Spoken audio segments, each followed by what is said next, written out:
Cina merupakan etnik kedua terbesar di Malaysia selepas kaum Melayu. Masyarakat yang berketurunan Cina terdiri daripada pelbagai sub-etnik seperti Cina Min, Cina Yu, Cina Hakka dan Cina Utara. Penempatan yang pertama di Malaysia telah ditubuhkan pada abad ke-15 apabila Puteri Hang Lipo telah dikahwinkan dengan Sultan Melaka. Semenjak itu, populasi masyarakat Cina terus berkembang di Malaysia. Hampir 86% kaum Cina Malaysia mengamalkan pemujaan leluhur, Buddhisma, Mahayana dan kehidupan seharian mereka sering dipengaruhi oleh falsafah Konfusianisme. 11% daripada kaum Cina menganuti agama Kristian sementara baki yang lainnya ateis, beragama Islam, Hindu ataupun menganuti agama-agama lain. Tahun Baru Cina menandakan permulaan kalender lunar Cina. Perayaan ini dipercayai acara yang paling disambut ramai oleh kaum Cina.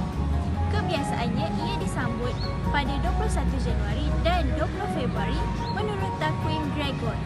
Saban tahun, masyarakat Cina di Malaysia kerap kali menyambut Tahun Baru Cina dan Tahun Baru Cina ini disulami dengan pelbagai kemeriahan serta pelbagai budaya daripada pelbagai masyarakat Cina.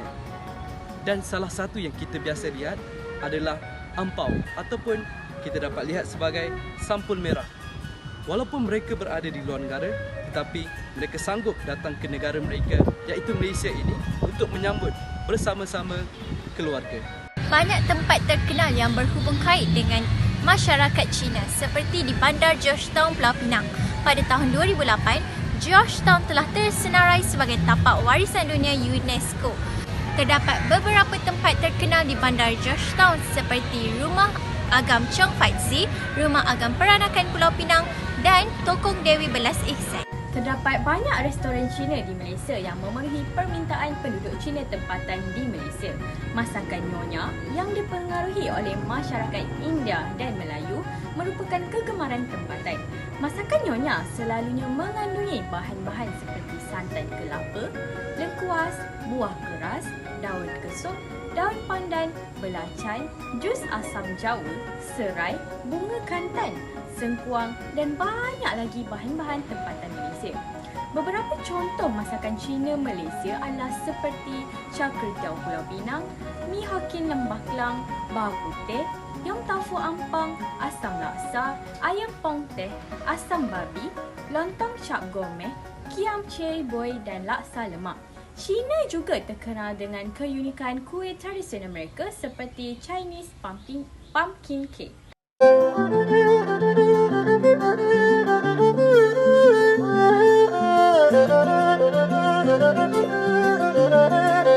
Kek labu Cina adalah makanan ringan atau pencuci mulut bagi kaum Cina.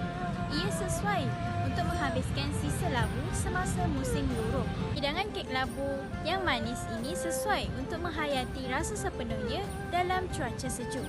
Kuih labu atau erti kata lain nan guabing adalah pencuci mulut tradisional Cina yang digoreng dan sering dimakan semasa hari cuti.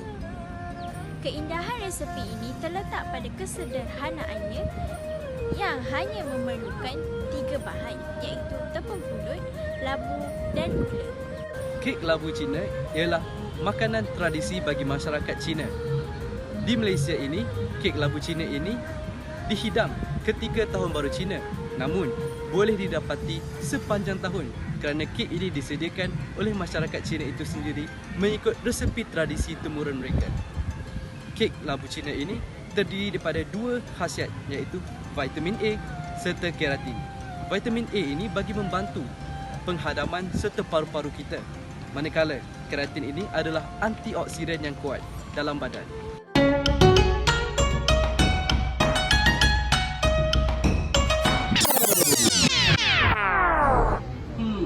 Sedap juga kalau kita dapat makan nan goreng sekarang kan?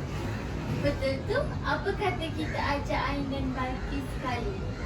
Hai jiran sebelah, marilah masuk. Kami nak ajak makan nan goreng. Boleh. Jom. Sila.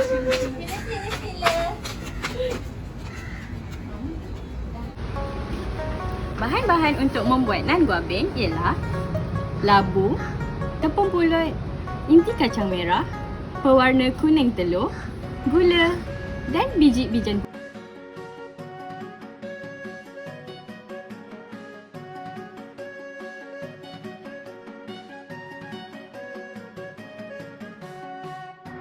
Langkah pertama, kami akan merebus labu dengan memasukkan ke dalam air panas yang mendidih.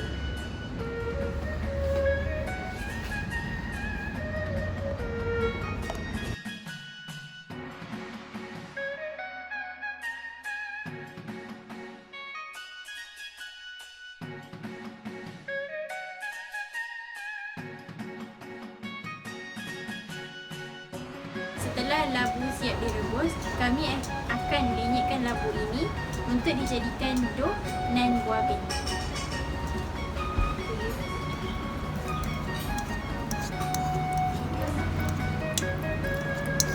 Seterusnya, inti kacang merah perlu dibentuk menjadi bulat. untuk dijadikan inti nan guabeng. Seterusnya, masukkan 2 sendok besar tepung bulut ke dalam labu yang telah dilenyekkan tadi.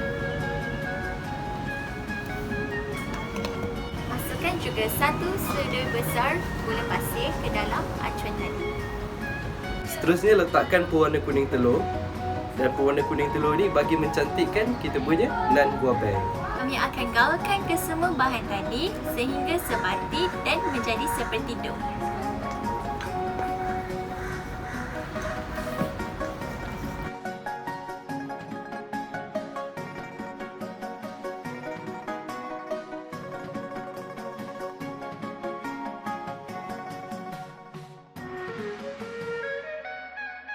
Ambil sedikit tepung, letakkan di atas tapak tangan.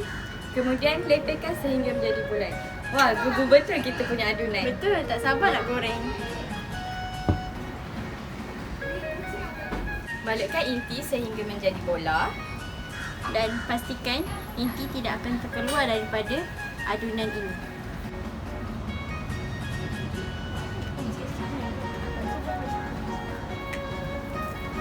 Setelah kita selesai lepirkan, kemudian kita salut dengan biji-bijian putih.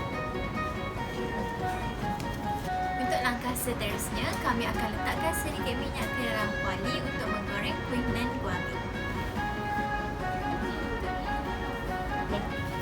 Setelah minyak panas, nan guabing sedia untuk digoreng.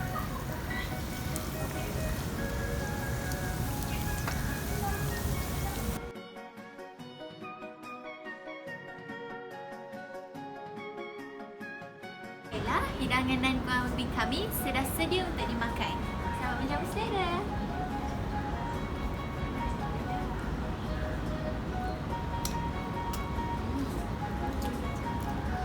Ya.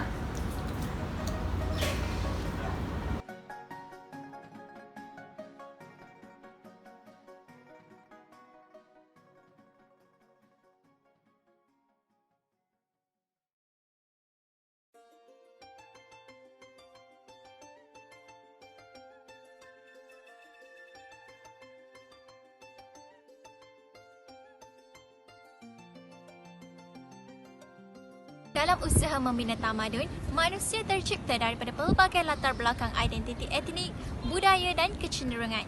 Latar kepelbagaian budaya dalam masyarakat boleh diteliti dengan lebih khusus dalam konteks multicultural atau kepelbagaian budaya yang dicirikan melalui 5 aspek utama dalam kehidupan, iaitu kepelbagaian etnik, bahasa, agama, gender, sosioekonomi dan keupayaan mental dan fizikal.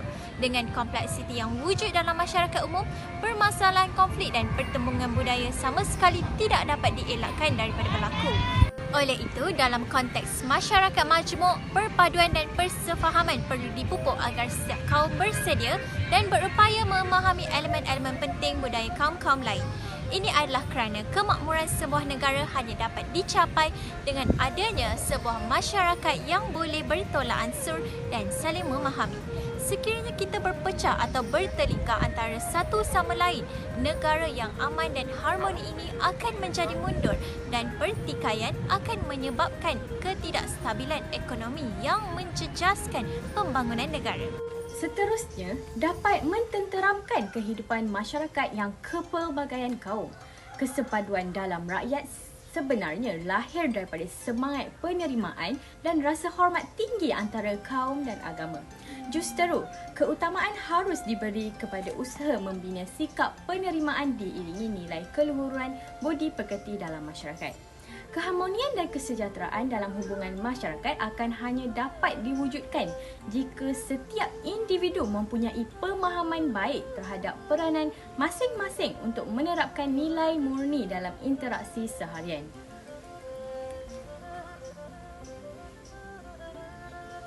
Hubungan baik dalam masyarakat berbilang bangsa tidak boleh dijadikan taruhan oleh mana-mana pihak yang mempunyai agenda peribadi atau kelompok tersendiri. Perlu ada belas kasihan kepada rakyat yang inginkan keamanan dan kestabilan negara agar berpeluang untuk meneruskan kelangsungan hidup dengan selamat dan terjamin. Cukuplah kekacauan dan konflik di negara asing sebagai pengajaran kepada kita. Seterusnya, hubungan etnik di Malaysia adalah dinamik sifatnya. Semenjak mencapai kemerdekaan 58 tahun dahulu, hubungan etnik secara umumnya adalah baik. Namun begitu, ada juga berlaku beberapa ketegangan sosial di antara etnik yang berakhir dengan konflik. Justeru itu, mengukur persepsi hubungan etnik adalah penting bagi kestabilan dan pembangunan negara ini. Hakikatnya, hubungan etnik terselah di kawasan kediaman, dalam ruang awam dan media, juga tempat kerja. Melalui hubungan bersemuka, terbina pola hubungan sosial yang berulang sifatnya. Kekerapan pergaulan akhirnya membina satu kesepaduan dalam masyarakat sebagai unit sosial.